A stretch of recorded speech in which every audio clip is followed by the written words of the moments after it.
Vamos continuar refletindo sobre religiões e religiosidade. E estamos na quinta lição, que vai tratar dos grupos religiosos da época de Jesus.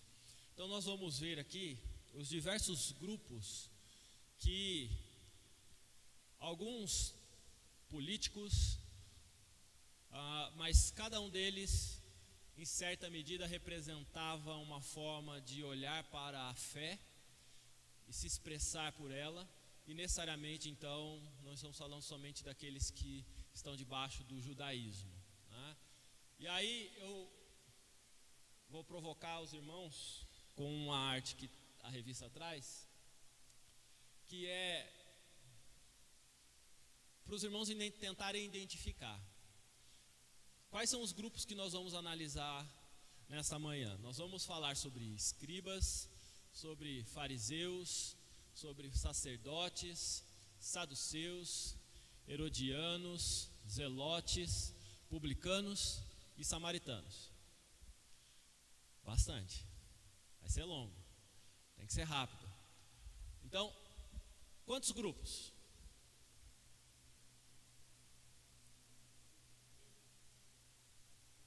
Quantos? 8. Quantos desenhos tem ali?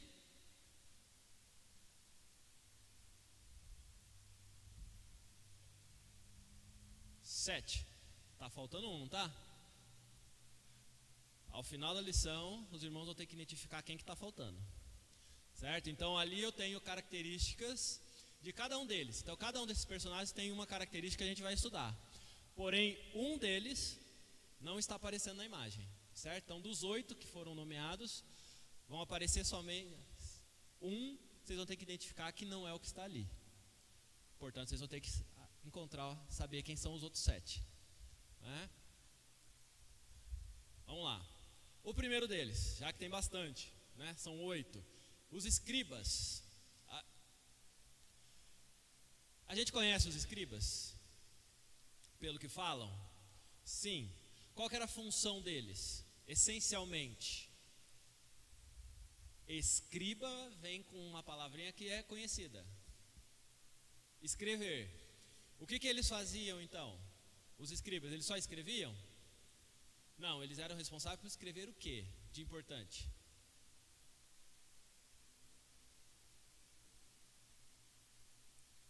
O que de importante que os escribas escreviam? Vocês têm que me ajudar, tem mais 7 para frente. O que era a palavra de Deus à época, certo? Então a lei, os profetas, eram eles os responsáveis por fazerem cópias dos livros da lei de Deus, do que era considerado palavra de Deus. Portanto, eles detinham o poder e o acesso à palavra. E não só isso, mas eles, por escreverem a palavra, eles eram então letrados, diferente da maioria da população. A gente tem que lembrar que à época não era todo mundo que sabia ler e escrever. Alguns, poucos, sabiam ler e escrever. E não só sabia ler e escrever, mas ter um estudo a ponto de saber ler, escrever, entender o que está sendo escrito e poder explicar, era muito pouco. Pouquíssimos. Então é uma casta privilegiada da sociedade.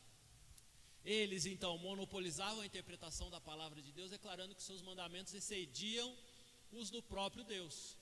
Determinavam regras para a liturgia do culto, inclusive em quem poderia ou não participar dele. Negligenciavam o mandamento de Deus e guardavam suas próprias tradições. Ou seja, eles criaram uma própria versão do judaísmo, à la escriba, de acordo com a interpretação que eles davam e de acordo com o que eles entendiam que deveria ser a forma de se relacionar com Deus, a partir da lei. 2 textos, Marcos 3, 20 e 22, Mateus 5, 20. Por favor, alguém achar pode ler. Marcos capítulo 3, verso 20 a 22 e depois Mateus 5, 20.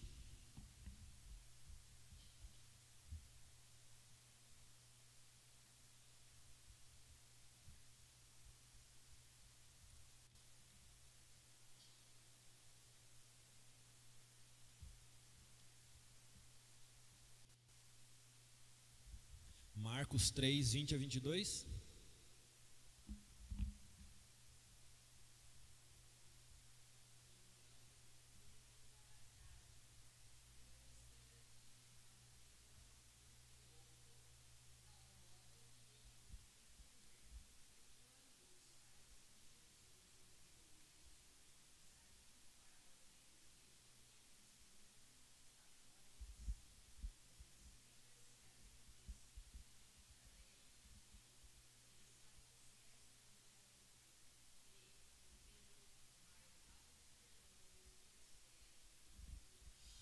Mateus 5, 20.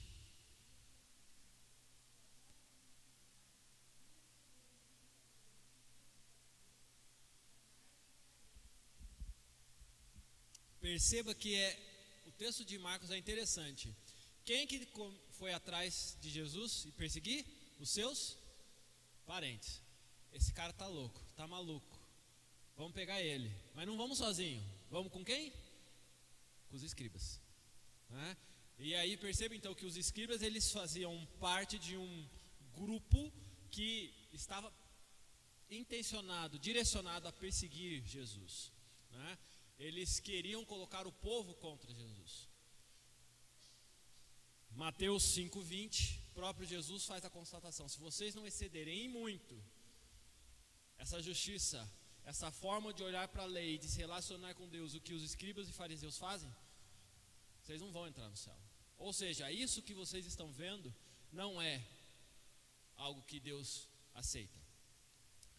Esses são os escribas.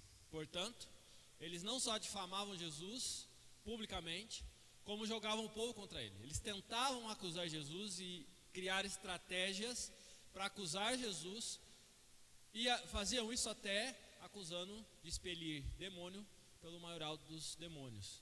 É aquela história que a gente já conhece, que eles falam, Jesus expulsa o demônio, e eles vão lá e acusam que Jesus está fazendo isso em nome de Beelzebu. E Jesus fala: mas como é que eu vou expulsar demônio em nome do demônio? Se um reino está dividido, não persiste. A lógica de vocês já é burra. Para não falar outra coisa, Jesus está falando: olha, vocês estão pensando já errado, a lógica está errada. Esses são os escribas. E os fariseus?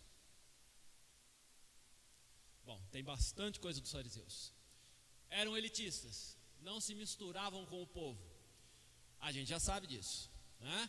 Então, a gente já sabe que eles eram alguém que se julgavam melhores do que o povo, que não tinham nem que se contaminar com o povo.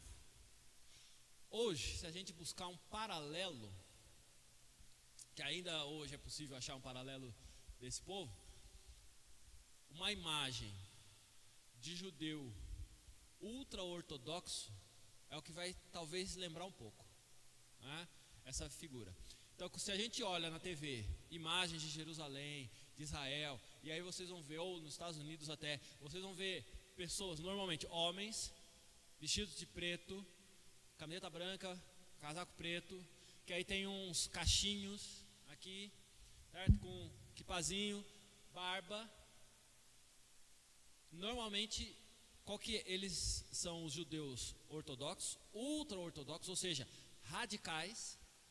E são eles então que têm uma visão muito restrita da lei. Mas não é só essa visão restrita, eles se colocam melhores servos de Israel, de Yahvé. Eles são os corretos, os puros, não se contaminam com o alimento, qualquer coisa dos outros, né? Eram servos legalistas, orgulhosos, hipócritas, cobravam uma rigorosa e cega prática da lei. E aí vem a própria afirmação de Jesus, né? Que se a gente for traduzir para hoje, por fora, bela viola, por dentro, pão bolorento. Jesus não falou isso, mas é o que a gente tem de ditado popular hoje. Por quê? Porque a casca parece santa, mas por dentro estão contaminados com seus pecados. Então é só aparência. Eu aparento uma rigidez no servir ao Senhor, mas isso é só para aparentar e para colocar o outro sobre fardo, sobre culpa, né? Agiam por interesse e ostentação, vangloriavam publicamente e exibiam sua espiritualidade, né? Então, olha como eu sou santo, olha a roupa que eu uso que é de santo, né?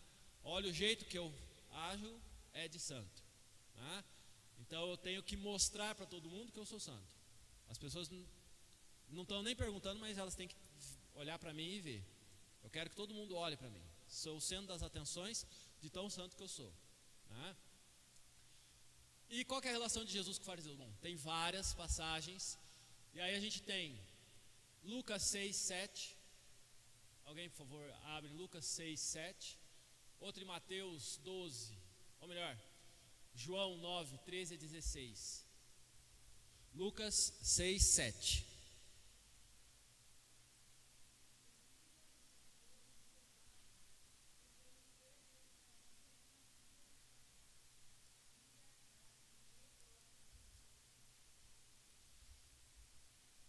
João 9, 13 a 16.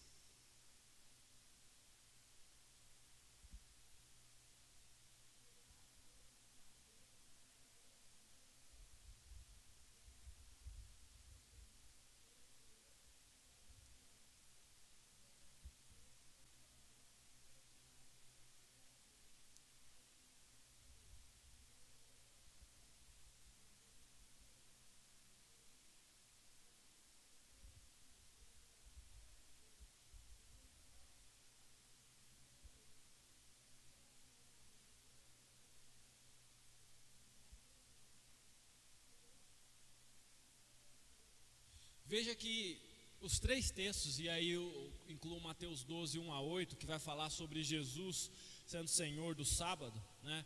Por aquele tempo, em dia de sábado, passou Jesus pelas searas, ora estando os discípulos com fome, entraram a colher espigas e a comer. Jesus curou no sábado, os discípulos comeram, então eles tiveram que colher para poder comer, né, aos sábados. E o que os escribas estavam acusando, tanto os discípulos quanto Jesus? De ferir a lei.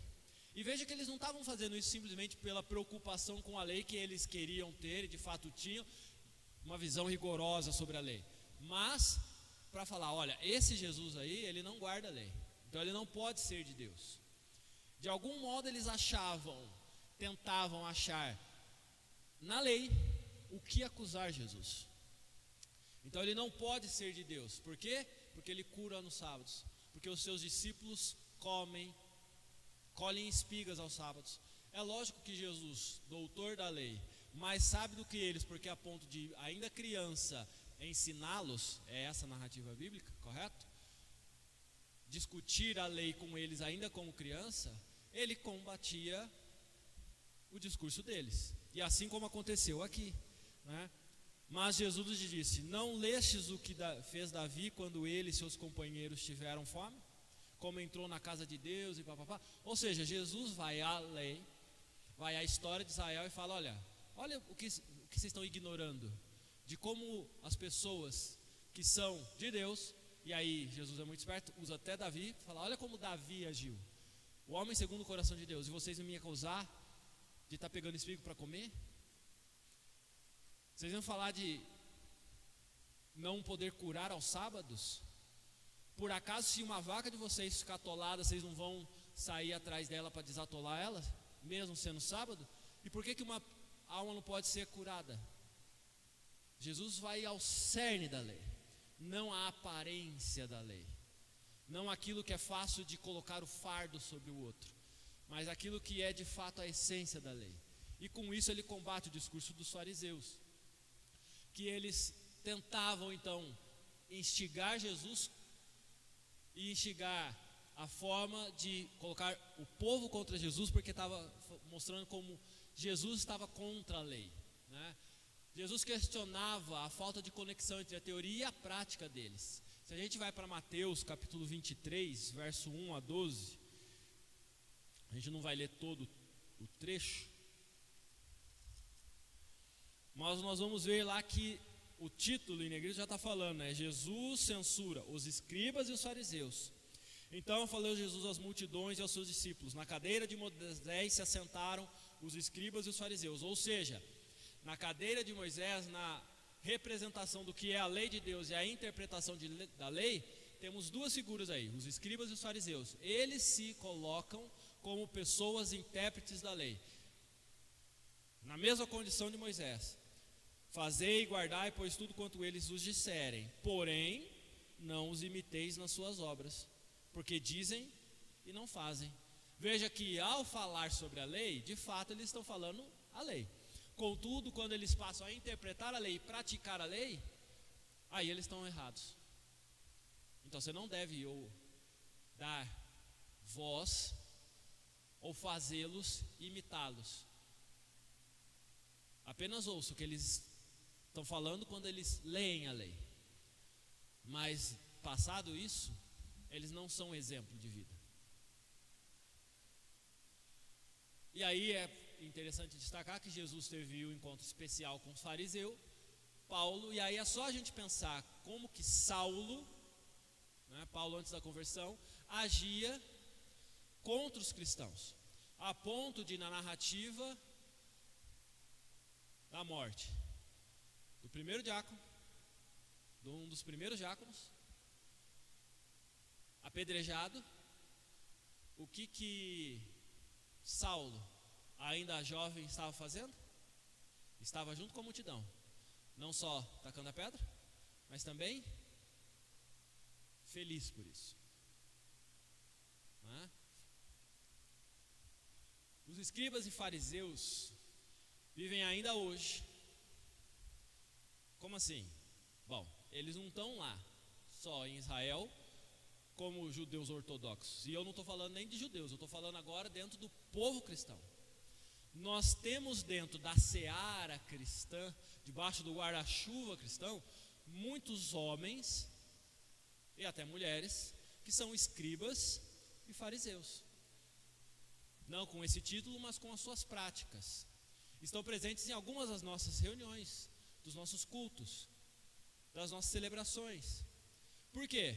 Porque eles são muito prontos e rápidos em detectar o pecado dos outros e jogar um fardo excessivo de leis sobre os outros.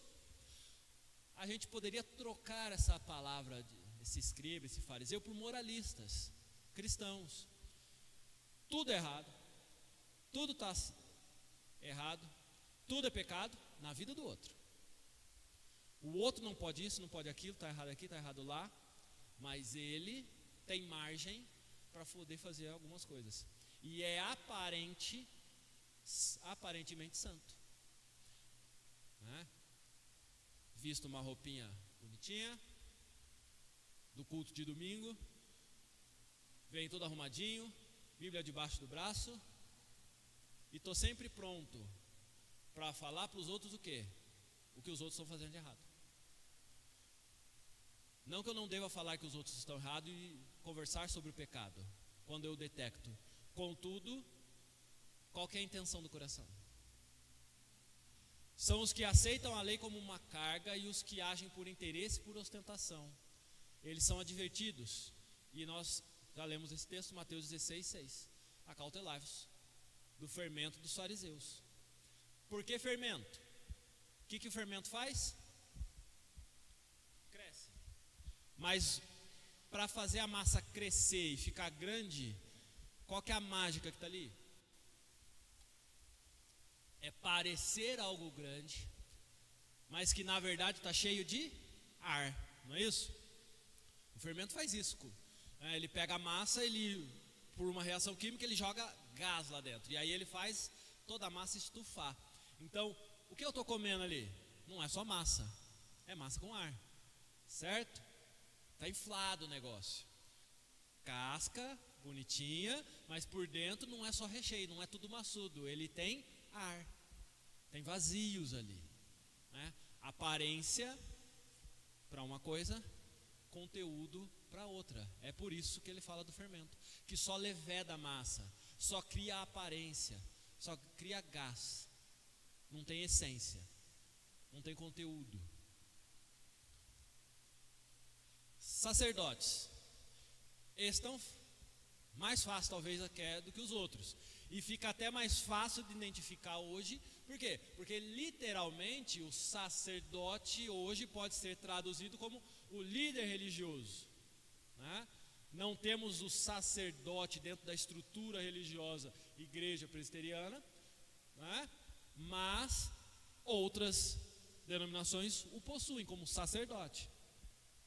E aí nós precisamos entender que são os ministros religiosos que conduzem cerimônias de culto. Pastor, sim. Em certa medida o presbítero, também. Bispo, padre, e assim vai. Em qualquer outra denominação. E aí a gente tem tantas outras denominações, né? Apóstolos e assim vai. Patriarcas, e a criatividade é grande quando se fala sobre receber um título. Em várias outras denominações ditas cristãs, certo? Então veja que, em essência, estamos falando de alguém responsável por conduzir o culto. Conquistaram estima política do Império Romano. À época, então, os sacerdotes, eles tinham estima do Império, por quê? Porque eles conduziam o povo. O que o Império Romano queria? Paz e dinheiro. Vocês continuam servindo o que vocês servem, fazendo o que vocês fazem, é só se submeter a gente pagando imposto. Simples. A gente não se mete na religião de vocês e vocês contribuem com o nosso império, com o nosso poder. Tranquilo. Quem que faz o povo continuar em paz e não se impor contra o império? Os sacerdotes têm condição disso, porque eles estão conduzindo o povo a Deus. Então, é um povo que consegue ter benefícios, privilégios, se tornam políticos hábeis dentro da igreja, dentro da estrutura religiosa. Será que a gente não vê hoje, né? E quando eu falo hoje, mas já há um bom tempo, líderes, ministros que se fazem valer do seu poder religioso denominacional com uma vantagem política e possuem, portanto, uma estreita relação política e conseguem se projetar politicamente?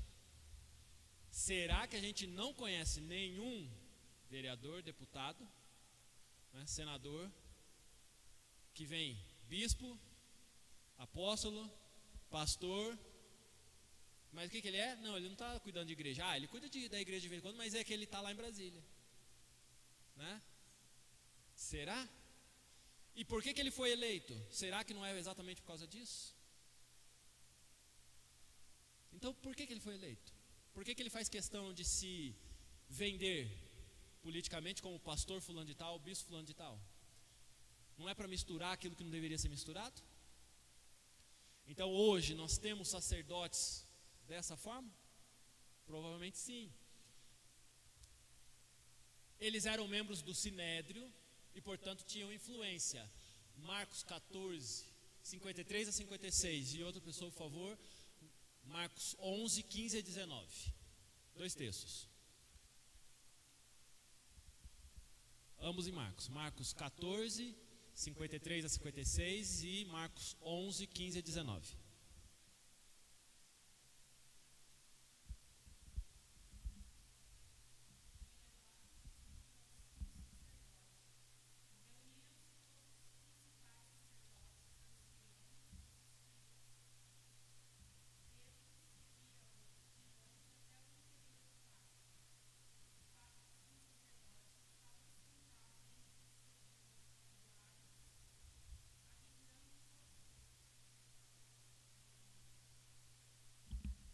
Isso mesmo.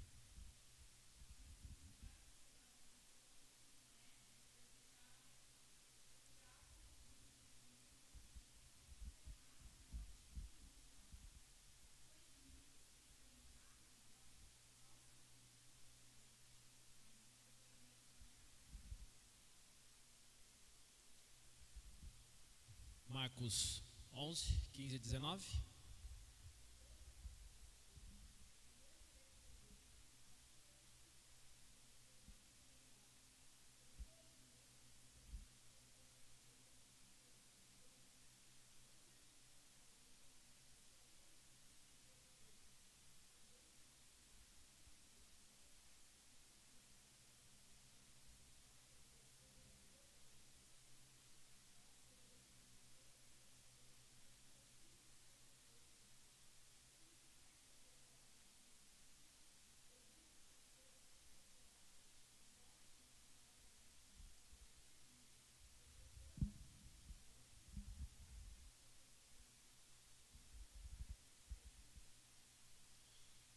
Jesus era uma pedra no sapato.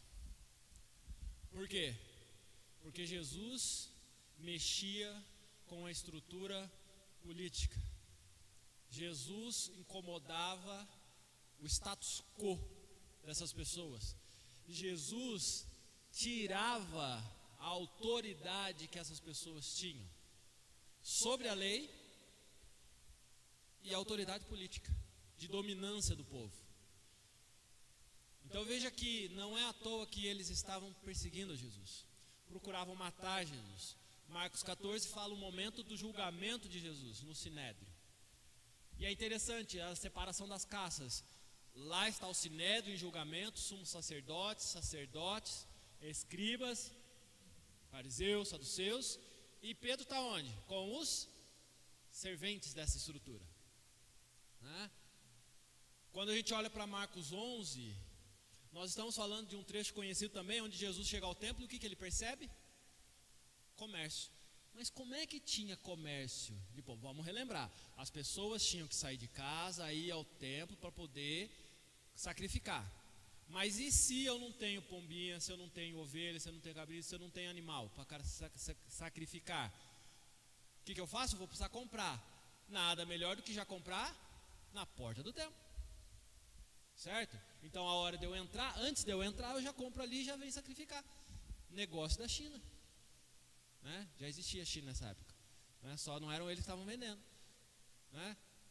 Então veja que como é que os cambistas estavam vendendo à porta do templo sem autorização dos responsáveis pelo templo.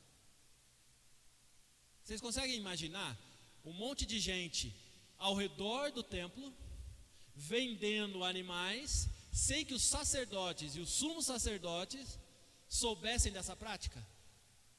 Ah, mas eles não estavam lá fora. Não, de fato, eles não estavam lá fora, nem estavam longe, eles estavam dentro. Pior ainda,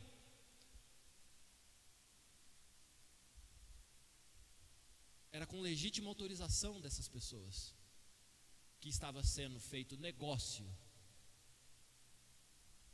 com a fé.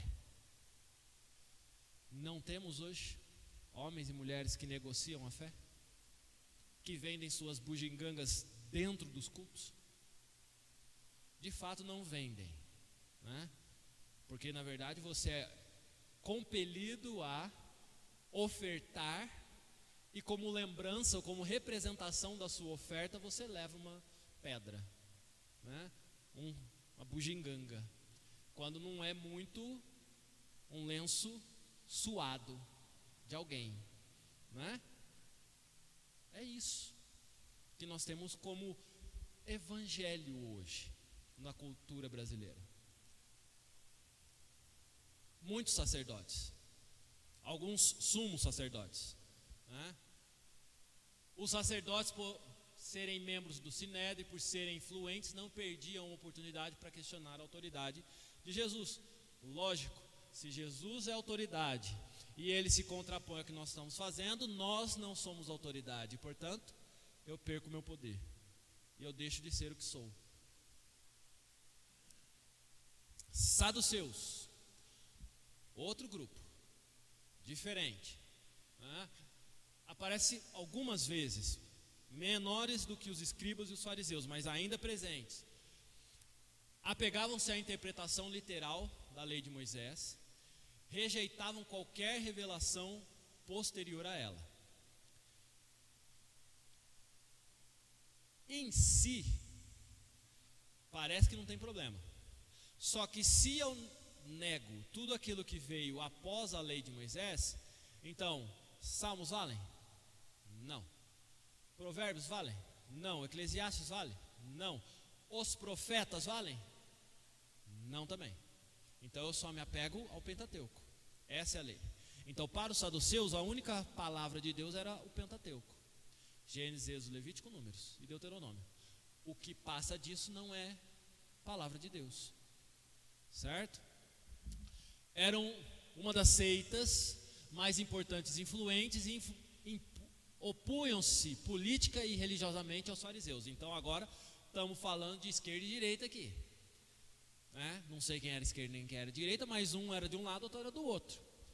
Com interesses o quê? Políticos, de dominação, da estrutura da máquina religiosa, e portanto se opunham. A partir de uma visão bíblica, de leitura do que é a lei de Deus, de interpretação, de consciência do que era a lei, eles se opunham no campo das ideias e na prática em termos políticos. Negavam a doutrina da ressurreição e não criam na existência de anjos ou espíritos. Portanto, tem nada de mundo transcendental aí, né? E uma vez morto,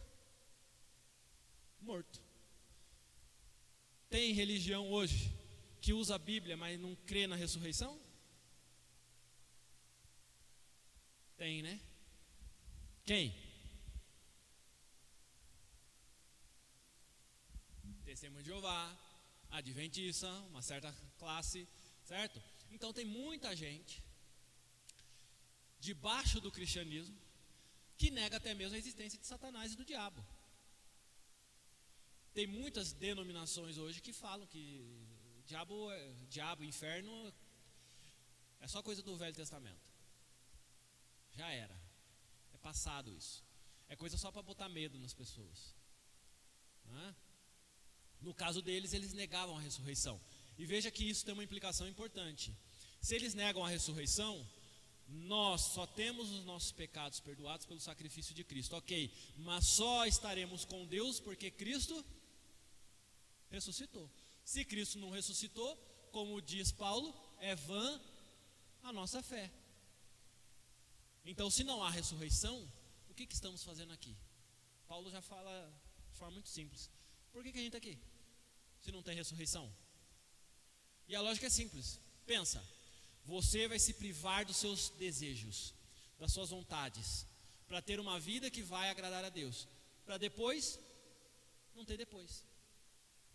Porque se caso contrário, você não se priva dos seus direitos,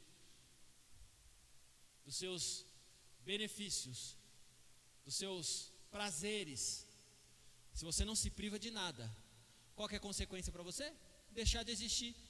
Melhor ainda. Por que eu vou me submeter a um Deus e a regras desse Deus e me privar, sendo que depois de eu pintar e bordar nessa terra eu vou deixar de existir e vou virar pó? É agora que eu vou chafurdar na lama mesmo. Percebe que não tem lógica? Mas essa era a crença, inclusive, de muitos hoje. Os saduceus no início temeram Jesus, mas depois passaram a odiá-lo. E por quê? Porque primeiro Jesus tinha uma importância. Temiam ele, diante da autoridade que ele se mostrava, doutor da lei. Contudo, depois disso, ao ameaçá-los, uma vez que eles são uma facção religiosa, um partido político ali, religioso, eles começam a perseguir. Mateus 16:1, João 11:46.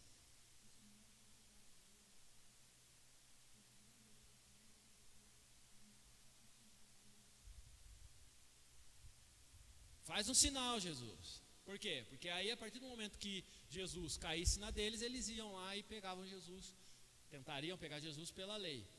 João 11:46.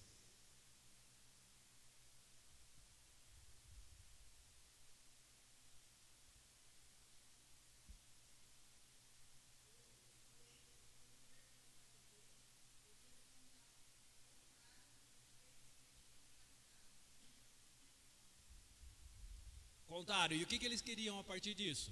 Pegar Jesus. Mateus 22:23-33 vai falar de novo. E veja que aí agora a gente está falando até mesmo dessa questão importante da ressurreição.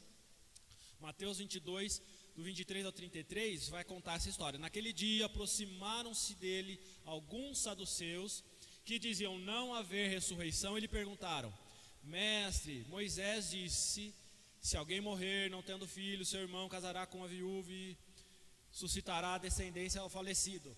Imagina então a história. Eu pego a lei e agora, imagina, Senhor, o seguinte: 7 irmãos. O mais velho casa, aí ele morre. Aí pela lei então, vem o segundo, casa, morre. O terceiro, o quarto, vai até o 7º. Todos eles casam com ela para gerar descendência, segundo a lei, mas todos eles morrem. Quando essa mulher morrer, ela vai ser mulher de quem lá no céu? Interessante a pergunta, não é? Vai ser pergunta interessante, mas eles queriam pegar quem? Jesus. Porque se existe ressurreição, resolve essa, Jesus. Se vai estar todo mundo lá no céu com ressurreição, como é que ela vai ser esposa de alguém? Já que ela casou com 7. Aí Jesus fala o quê? Vocês são bobo. Sabe por quê? Porque lá no céu não vai ter casamento. Quem disse para vocês que vai ter casamento? Lá a gente vai ser que nem anjo. Ninguém vai casar e se dar em casamento. Não vai existir essa estrutura que existe hoje. Apesar de alguns hoje ainda defenderem que lá no céu a gente vai viver como família, que não sei o quê, com toda a estrutura que nós vivemos hoje aqui. Contudo, é só pensar, tudo que nós temos hoje e vivemos hoje está contaminado pelo pecado.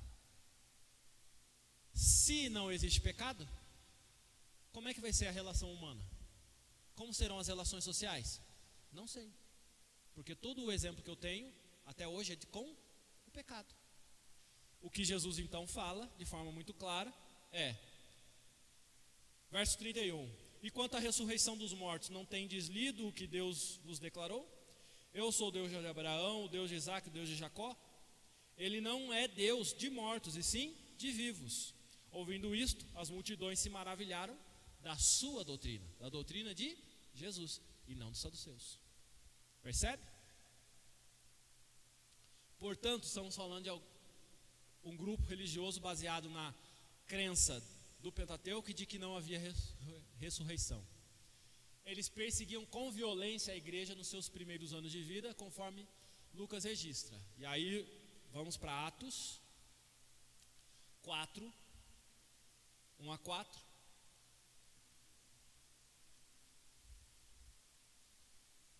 E é bom lembrar, estamos lendo Atos, porque ele fala Lucas registra, porque foi Lucas que escreveu Atos. Lucas 4, verso 1 a 4. Falavam eles ainda ao povo quando sobrevieram os sacerdotes, o capitão do templo e os saduceus, ressentidos por ensinarem eles o povo e anunciarem em Jesus a ressurreição dentre os mortos. Veja, isso aí é essencial para eles, ressurreição. E os prenderam, recolhendo-os ao cárcere até o dia seguinte, pois já era tarde. Muitos, porém, dos que ouviram a palavra e aceitaram, subindo o número de homens a quase 5.000. Eles não só contentes com o que fizeram com Cristo, eles começaram a perseguir os apóstolos também. E aí 5:27,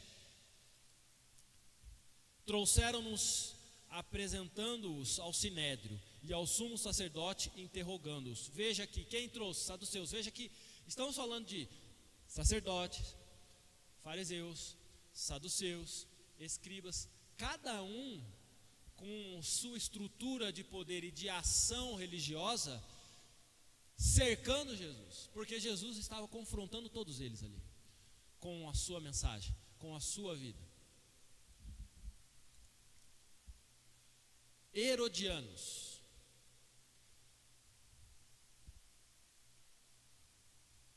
Necessariamente não estamos falando agora de um grupo enraizado na cultura e fé judaica. Estamos falando de herodianos porque o nome vai vir de quem? De Herodes, certo? Então estamos falando agora de alguém vinculado ao império, né? Seguidores de Herodes,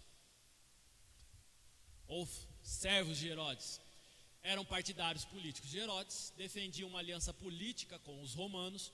Então vamos lá.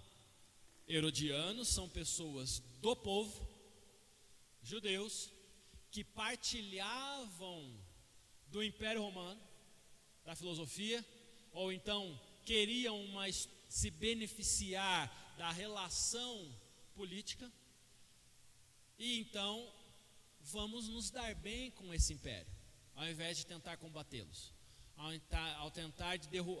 invés de tentar derrubar o império, vamos nos relacionar com esse império, vamos usufruir dessa estrutura, nos beneficiar disso, certo? Então, defendia uma aliança política, acreditavam que seria vantajoso ao judaísmo cooperar com os romanos. Então, são pessoas do povo que estavam defendendo uma aliança com o império que estava perseguindo o povo, subjugando o povo, certo? Essencialmente é isso. Tinham mais prazer em agradar a César que a Deus. Aí você fala, tem herodiano hoje? De novo, tem gente de dentro da igreja que está mais preocupado em servir aos poderes constituídos na sociedade em geral do que o próprio Deus, e tentam seduzir o povo para se adaptar às determinações das estruturas sociais. Tem não só defensores da política, e seja qual for o espectro político, da direita à esquerda, de cima para baixo e até no centro, todos têm interesses dentro da igreja, e tem pessoas de dentro da igreja que querem fazer essa ponte. Mas não só numa questão política, nós vamos pensar em questões filosóficas, científicas, de adaptação da palavra de Deus à ciência, abrindo mão da palavra de Deus em prol de uma conversa, de uma fluidez melhor com a ciência, adaptando costumes às concepções modernas, contemporâneas de relações sociais, de como o que é definição de ser humano e como que nós devemos nos relacionar uns com os outros. Eu leio a Bíblia não a partir da Bíblia, mas a partir de qualquer coisa fora dela, para me adaptar a ela. E por que isso é bom?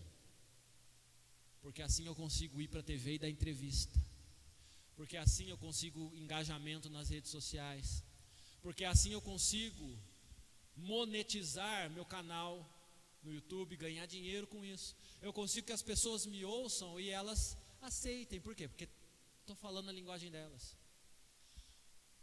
Eu sou cristão, mas o meu interesse não é Cristo, é me dar bem nessa jogada, a partir de Cristo, a partir do discurso de ser cristão.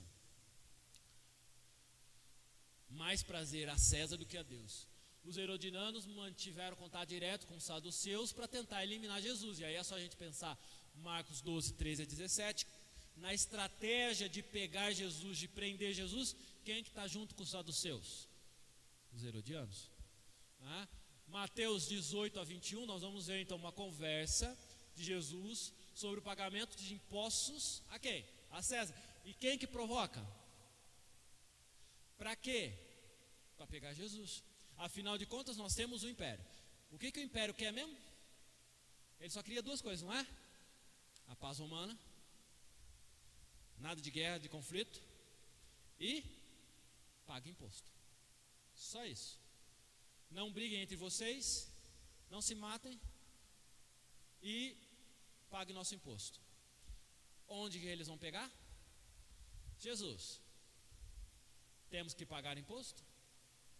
Ou não? O que Jesus fala? Me dá aqui uma moeda. O que está desenhado nessa moeda? Cara do imperador, não é? Então, dai a César o que é de César, dai a Deus o que é de Deus. Simples, rasteiro, não é? Jesus destrói a argumentação que, em certa medida, a depender da resposta de Jesus, ele implicaria numa revolução contra o império, portanto preso, condenado, ou se opor a Deus e portanto apedrejado à morte. De um jeito ou de outro, as saídas que estavam oferecendo para Jesus, a depender da resposta, era a morte. Jesus vai lá e mostra a essência e foge dessas duas ciladas. Deus quer que todos os líderes sejam servos, agindo com humildade e justiça para com os outros, reconhecendo o Senhor como aquele que governa sobre todos, Atos 2, 36.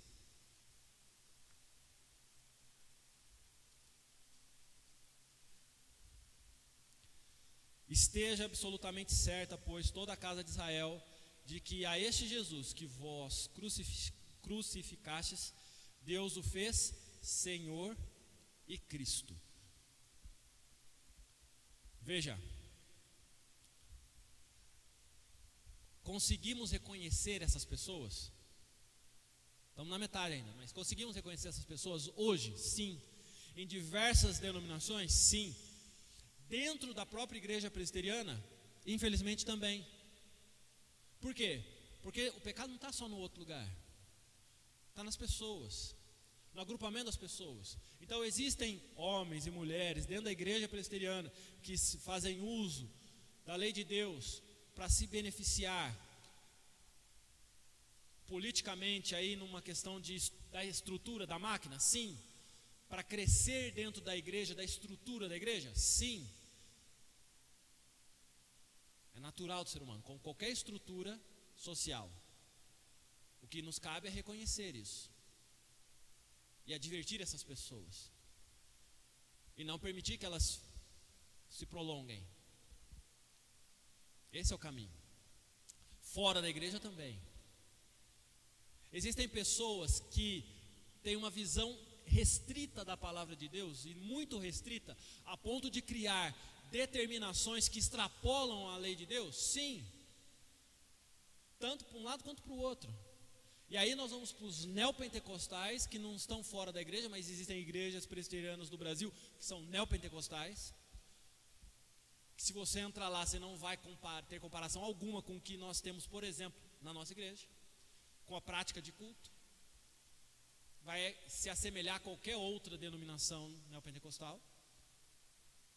Mas você também vai ter um outro lado, chamado de neopuritanismo, que impede, inclusive, as mulheres de se manifestar dentro da igreja, de falar.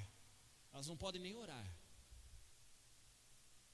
Está quase fazendo divisão, mulheres sentam de um lado, homens do outro.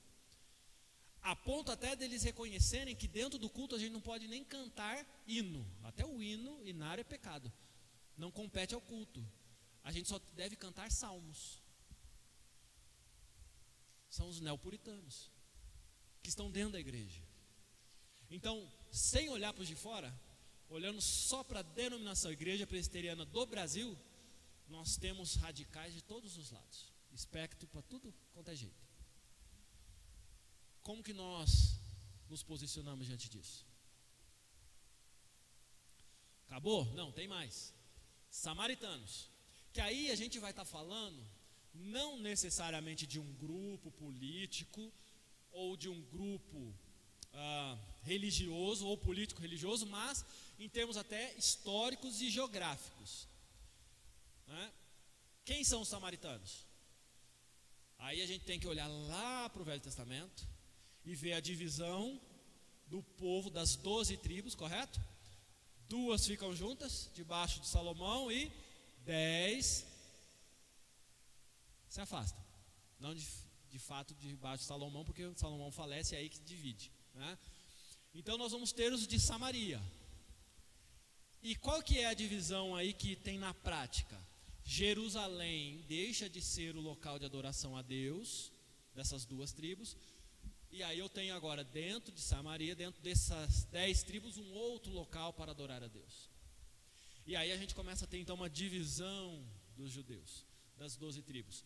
2 impérios, certo? O Império de Judá e de Israel. Separa.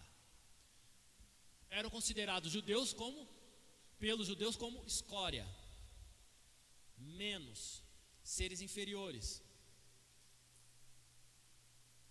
A ponto da gente lembrar de algumas parábolas de Jesus, de algumas histórias de Jesus, e uma delas é do bom samaritano. O bom já está sendo algo provocador aí para os judeus. Por quê? Porque passa quem? Na hora que está lá a pessoa moribunda, passa quem? Passa publicano, que a gente vai falar ainda dele, passa fariseu, passa saduceu, estou aumentando aqui, passa sacerdote, e passa levita, que é outro tipo de sacerdote, né? Sumo sacerdote, sacerdote, levita, cada um dentro da sua função, mas passa todo mundo, judeu, de classe, de estima, doutores, não sei o que. E quem que vai ajudar o homem? A escória. Mas que não é escória. Percebe? Jesus provocando, apertando a ferida desse povo de novo, né? E Jesus não só senta na beira do poço para conversar com o samaritano, mas ele conversa com uma samaritana, com uma mulher, que é a escória da escória, diante do contexto ainda, da época. E não só mulher samaritana, mas que havia casados e não sabia nem quantos maridos tinha mais. A escória da escória da escória. É com essa que Jesus senta à beira do poço, conversa, ela crê e se torna uma missionária. E anuncia, a ponto dessas pessoas samaritanas virem falar com Jesus. Consideravam o Monte Gerizim como o principal local de culto, não queriam ir para Jerusalém, e aí tem todo o contexto histórico, exaltavam Moisés e o Pentateuco, a linha doutrinária e prática deles, certo? Então, usavam ali, por quê? Porque tudo que vem depois não tem lastro, uma vez que a gente se separou. Jesus não enfrentou eles, até mesmo porque não teve resistência. Já acabamos de contar aqui essa história, né? Então, João 4, 39, 42, Atos 8, 14 a 25, nós vamos ver que na relação com os samaritanos, que é um grupo que estava ali religioso, nós não temos necessariamente uma perseguição dos samaritanos a Jesus. Contudo, era um grupo que não seguia Jesus. Mas muitos, a partir do momento que conheceram a Jesus, passaram a segui-lo. E é só a gente lembrar que quando Jesus, nas últimas palavras que tem nos evangelhos, ele fala que a mensagem deve ser pregada, ensinada. De que forma? Começando em Jerusalém, depois e até os confins da terra. Portanto, o evangelho também é para todos, não somente exclusivo para os judeus, né? Apesar de forte rivalidade entre samaritanos e judeus, Jesus ele não encontra resistência, pelo contrário, uma boa aceitação no meio deles. Bom, mais um povo, estamos acabando, estamos chegando no finalmente. Zelotes. Quem são os zelotes? Estes, eles tinham uma estrutura que a gente pode colocar mais social e de contraponto ao império, né? Então, tinham um intenso zelo por Deus, eram fanáticos religiosos, possuíam um caráter militarista e revolucionário ao ponto da ocupação romana. Zelotes, portanto, eram um povo que a gente pode considerar hoje como se fossem os extremistas islâmicos, que eles não estão contentes em pregar o Islã, mas eu tenho que me opor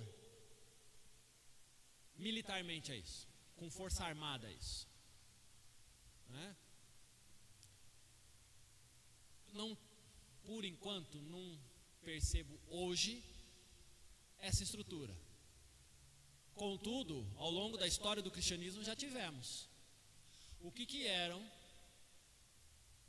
os cristãos, em nome do Papa, indo a Jerusalém para tomar Jerusalém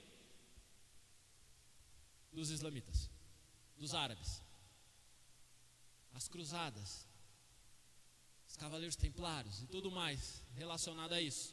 Não eram pessoas que, em nome de uma visão fanática religiosa, estavam indo de arma em punho para impor a sua fé, a sua forma de agir.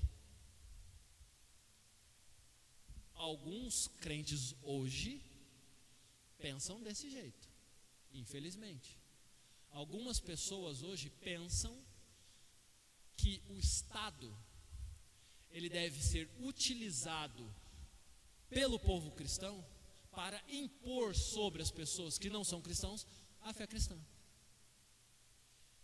E a medida da força até. Que força é essa? Por lei.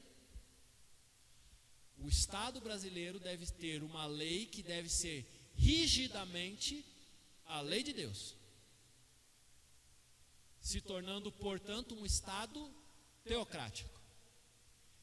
E quem não está contente com isso, que se mude. Não estou falando que nós não devemos defender a nossa fé e fazer com que as leis reflitam a nossa fé. Mas não é desta forma que Jesus e Deus estabeleceu para que as pessoas fossem convertidas e servissem a Ele. Não é esse o caminho que Deus estabeleceu. De uma relação onde a igreja deve se vincular com o Estado para usar a força do Estado para impor a fé cristã. Isso aconteceu no passado, de forma errada. Os zelotes, eles tinham essa característica. E aí, a gente vai para Lucas 6,15 e Atos 1,13, que a gente vai ver nos dois textos a mesma narração, que é de Simão, o zelote. Na verdade, os dois textos eles tratam apenas de uma descrição dos apóstolos, e aí fala Simão, o zelote. Então, nós estamos falando que dentre aqueles que Jesus escolheu como seus discípulos, nós tínhamos uma pessoa dessa. Ah, mas como que Jesus faz isso? A mensagem de Cristo não é para todos? É. Então Jesus traz para si aqueles que Ele quer. Ponto. De qualquer lugar, de qualquer forma. A questão principal é: não permanecemos como estamos. Uma vez que Simeão, o zelote, conhecido por ser um zelote, se aproxima de Jesus, ele não permanece como zelote. E aí nós vamos para outro, depois de Timóteo 2,4, que fala que Deus deseja que todos os homens, em todas as épocas, sejam salvos e cheguem ao pleno conhecimento da verdade. Não por força, mas pela graça e misericórdia. Quem são os últimos? Os publicanos. E aí a gente já conhece a história de Jesus com os publicanos. Por quê? Porque Jesus comia na casa dos publicanos, sentava para conversar com os publicanos. Motivo esse pelos quais fariseus, saduceus e escribas criticavam Jesus. E quem eram os publicanos? Semelhante aos herodianos, estamos falando de gente do povo, mas que se vinculava ao império. E aí, num caso mais peculiar ainda dos publicanos, que era para quê? Para oprimir financeiramente o povo, cobrando impostos do povo. E não somente cobrando, mas em alguns casos até usando a força do império para extorquir o povo, pegar mais do que era necessário. Esses eram os publicanos. E da onde que Jesus tira um discípulo, apóstolo, que até vai escrever um evangelho? Num publicano, Mateus.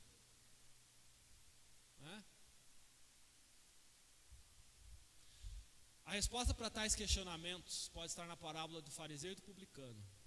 Que questionamento? Por que Jesus come com eles? Jesus se relaciona com eles. Por quê? Os sãos não precisam de médico, e sim os doentes.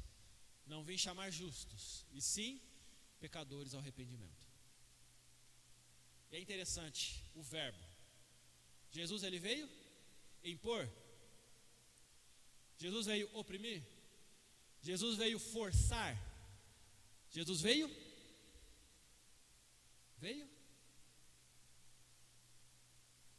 chamar. Ele veio chamar, convidar, anunciar com a intenção de que você venha. Qual que deve ser a nossa postura, portanto, diante do Evangelho? Voltamos à imagem, enquanto as outras salas sobem. Consegue identificar? Caro coroa, fora Roma, Monte Gerizim lá, Samaria, ressurreição não, plaquinha de ouro no peito, impostos, a pena e o livro da lei? Consegue identificar? Quem que está faltando aqui então? Ah, peguei, era essa a pergunta. Vou ajudar vocês. Em cima a gente tem os herodianos, cara ou coroa, né? Brincadeira lá com a moeda, cara de César, Deus ou império. Zelote, fora Roma, vamos brigar, vamos expulsar Roma daqui. Samaritano, um monte, né? Aqui que é o lugar de adoração. Então, ó, dos 8 que tinha, já eliminou 3, falta 5. Quem que está embaixo? Quem que está agora aqui? Vamos tirar aí. Tem escriba ali, que está com a pena na mão para escrever.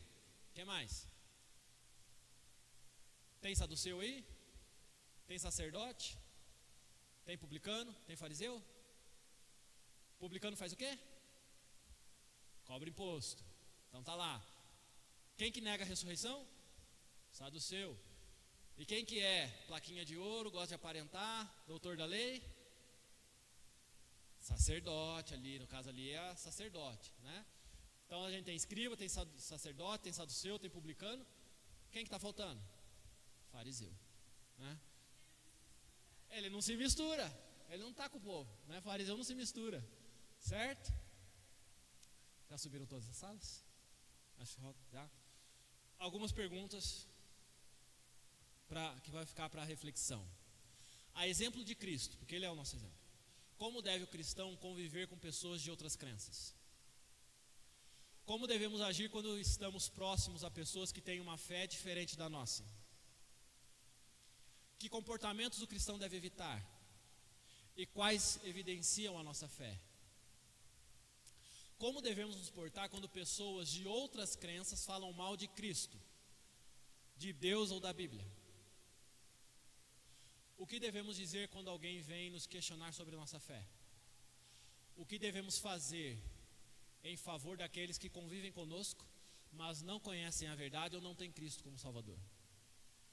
São perguntas que, a depender da nossa resposta, nós vamos muito mais nos aproximar desse povo do que de Cristo.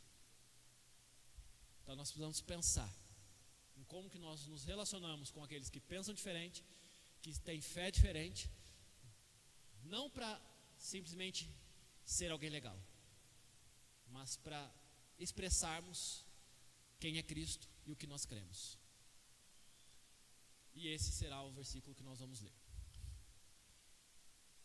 Vânia estava aqui, ela está ali.